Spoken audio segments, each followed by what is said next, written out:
밤마다 화장실 때문에 자주 깨시나요?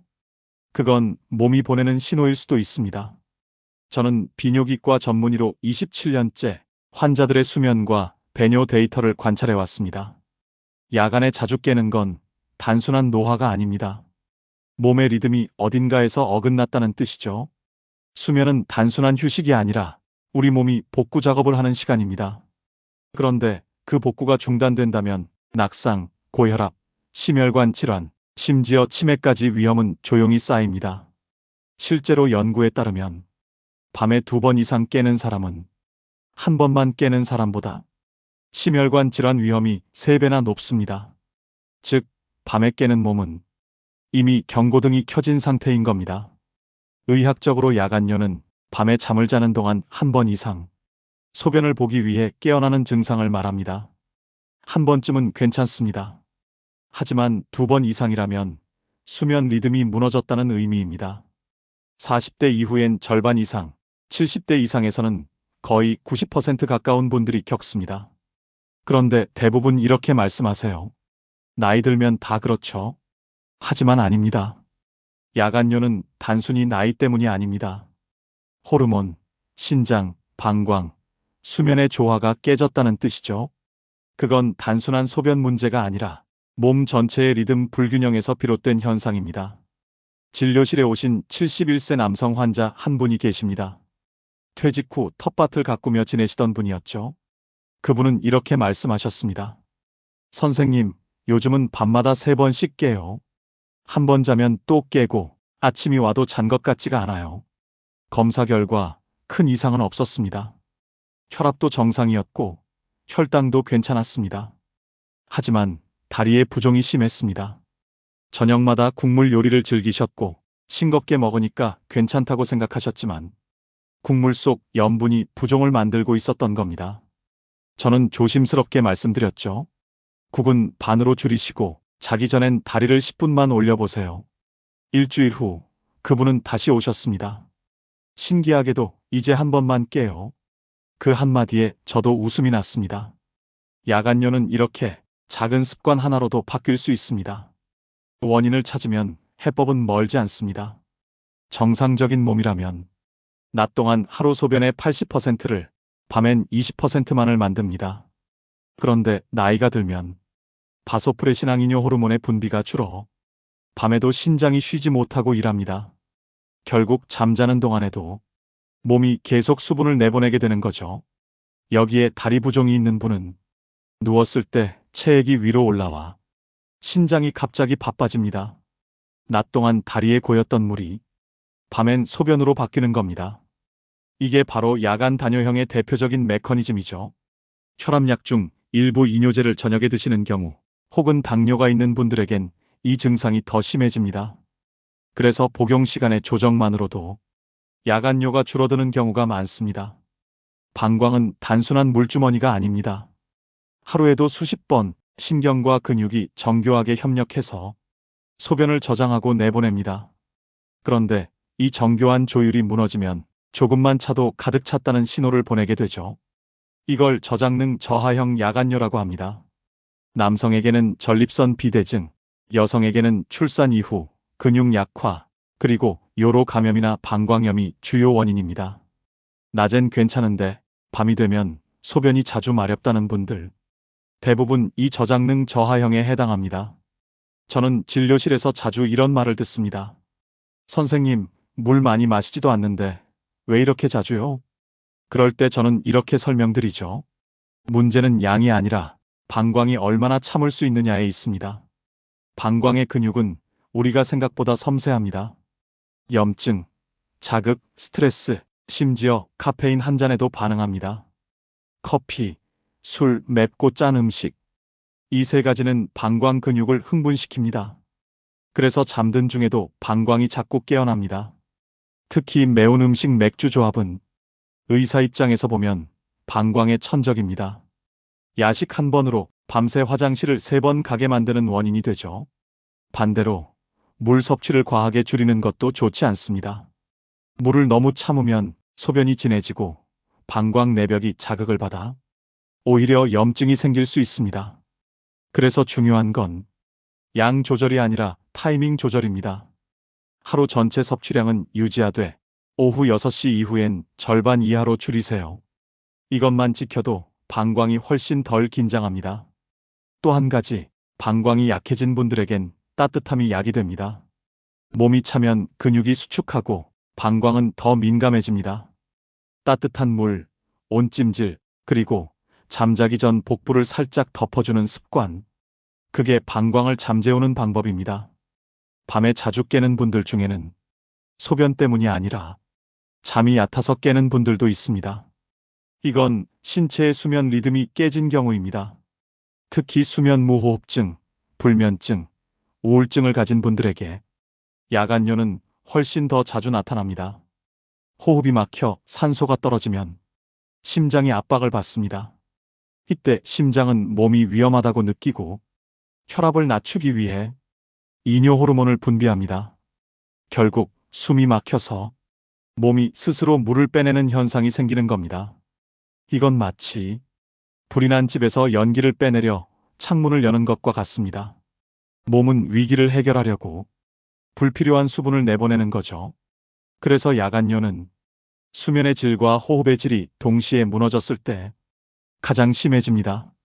저는 이런 환자분들을 자주 봅니다. 화장실만 해결하면 괜찮을 줄 알았는데 밤마다 가슴이 답답해요. 검사를 해보면 대부분 수면 무호흡이 동반되어 있습니다. 호흡이 멈추는 순간 심장은 강제로 깨어나고 그 자극이 방광까지 전달되는 겁니다. 그래서 이런 분들에겐 이뇨제 조절보다 수면 검사가 먼저입니다.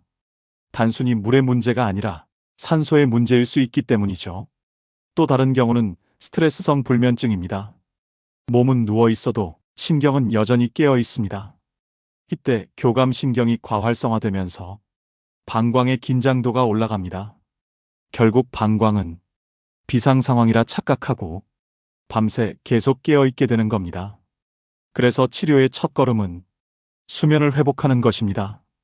저는 환자들에게 이렇게 말합니다. 방광을 고치려면 먼저 잠을 재워야 합니다. 조용한 방, 일정한 온도, 규칙적인 수면 시간, 그리고 자기 전 스마트폰 금지. 이건 단순한 생활 습관이 아니라 신체의 리듬을 되돌리는 치료입니다. 야간뇨는 약보다 습관이 먼저입니다. 의사로서 저는 수천 명의 환자에게서 한 가지 공통점을 봤습니다.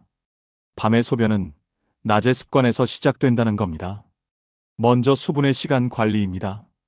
물을 줄이려 하지 마세요. 대신 언제 마시느냐가 중요합니다. 낮엔 충분히, 밤엔 조금만. 하루 총량은 유지하되 오후 6시 이후엔 평소의 절반 이하로 줄이세요. 잠들기 2시간 전엔 컵 한 잔 정도만 허용하는 게 좋습니다. 두 번째는 음식의 리듬 조절입니다. 소금, 카페인, 알코올. 이 세 가지는 방광의 긴장을 높입니다. 짠 음식은 혈액 속 염분 농도를 높여 신장이 밤새 수분을 배출하려 들게 만듭니다. 커피와 알코올은 방광신경을 자극해 가득 찼다는 신호를 더 빨리 보내죠. 야식으로 라면, 김치찌개, 맥주를 함께 드신다면 그건 방광에게 밤새 일하라는 명령입니다. 반대로 몸을 진정시키는 음식들도 있습니다. 저는 환자분들께 이렇게 권합니다. 저녁 식탁엔 따뜻한 우유 한 잔을 더하고 짠 국물은 반으로 줄이세요. 우유는 마그네슘과 트립토판이 풍부해 몸을 이완시키고 수면의 질을 높여줍니다. 브로콜리와 시금치는 칼륨이 풍부해 부종을 줄이고 신장의 부담을 덜어줍니다. 블루베리는 항산화 물질이 방광 점막을 보호해 염증성 자극을 완화시킵니다. 이 세 가지 음식은 방광을 쉬게 하는 식단입니다. 세 번째는 저녁 활동 루틴입니다. 저녁 식사 후엔 10분 정도 산책하세요. 걷는 동안 다리에 고인 체액이 순환하며 밤의 부종을 줄여줍니다. 잠자기 전엔 다리를 베개 위에 살짝 올리세요. 그것만으로도 밤에 만들어지는 소변의 양이 달라집니다. 그리고 무엇보다 화장실은 미리 가는 습관을 들이세요. 마렵지 않아도 자기 전엔 한 번. 이 단순한 루틴 하나가 야간뇨의 절반을 줄여줍니다. 저는 환자들에게 늘 이렇게 말합니다. 몸은 우리가 만들어주는 리듬에 반응합니다. 리듬이 바뀌면 몸은 그 리듬을 기억합니다. 그게 바로 회복의 시작입니다. 약보다 강한 건 습관입니다. 저는 늘 환자들에게 이렇게 말합니다. 약안료는 단 하루 만에 좋아지지 않습니다. 하지만 단 일주일만이라도 몸의 리듬을 다시 세우면 분명 변화를 느끼실 겁니다. 지금부터 말씀드리는 건 제가 실제 환자들에게 처방하는 7일 리셋 루틴입니다. 1일차 물의 시간표를 다시 짜세요.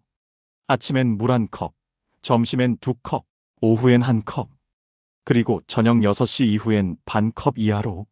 몸은 이 일정에 금세 적응합니다. 2일차 염분의 절반, 수면의 2배. 오늘부터 짠 국물, 젓갈, 김치는 반만 드세요. 그 대신 잠들기 1시간 전엔 조용한 음악과 명상. 몸이 지금은 쉬는 시간이라고 배웁니다.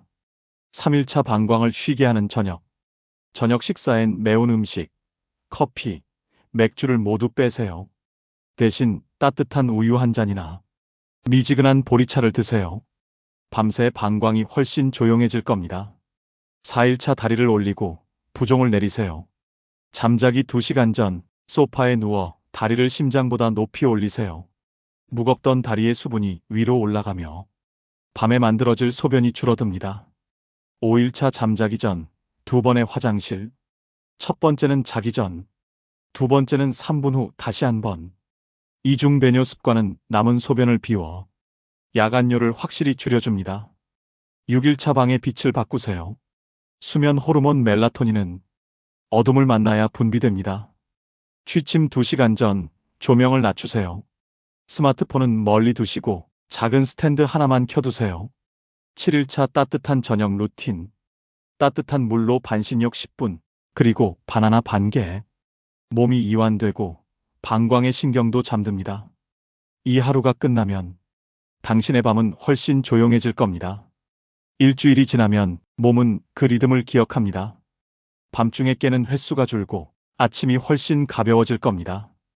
야간뇨는 단순한 배뇨의 문제가 아닙니다. 수면의 질과 삶의 질을 회복하는 과정입니다. 밤마다 화장실 때문에 자주 깨시나요? 그건 몸이 보내는 신호일 수도 있습니다. 이 영상의 처음 제가 그렇게 말했죠. 이제 그 신호의 의미를 조금은 느끼셨을 겁니다. 몸은 늘 말을 합니다. 단지 우리가 너무 바쁘게 살아서 그 목소리를 듣지 못할 뿐입니다. 야간뇨는 단순한 불편이 아닙니다. 몸이 제발 쉬게 해달라는 부탁입니다. 수면은 치료입니다. 잠은 약보다 강한 회복의 시간입니다. 그리고 그 회복은 누구에게나 주어질 수 있습니다. 저는 비뇨기과 전문의로 27년째 환자들의 밤을 지켜봤습니다. 제가 깨달은 건 단 하나입니다. 몸은 우리가 돌보는 만큼 회복한다. 습관이 바뀌면 밤이 달라지고 밤이 달라지면 삶이 달라집니다. 오늘 밤 그 첫걸음을 다시 시작해보세요. 하루의 마지막 물 한 모금 줄이고 불빛을 낮추고 몸의 신호에 귀 기울이세요. 그 평범한 습관 하나가 당신의 밤을 되돌릴 겁니다. 오늘도 편히 주무시길 바랍니다. 그리고 내일 아침엔 조금 더 가볍게 일어나시길 바랍니다.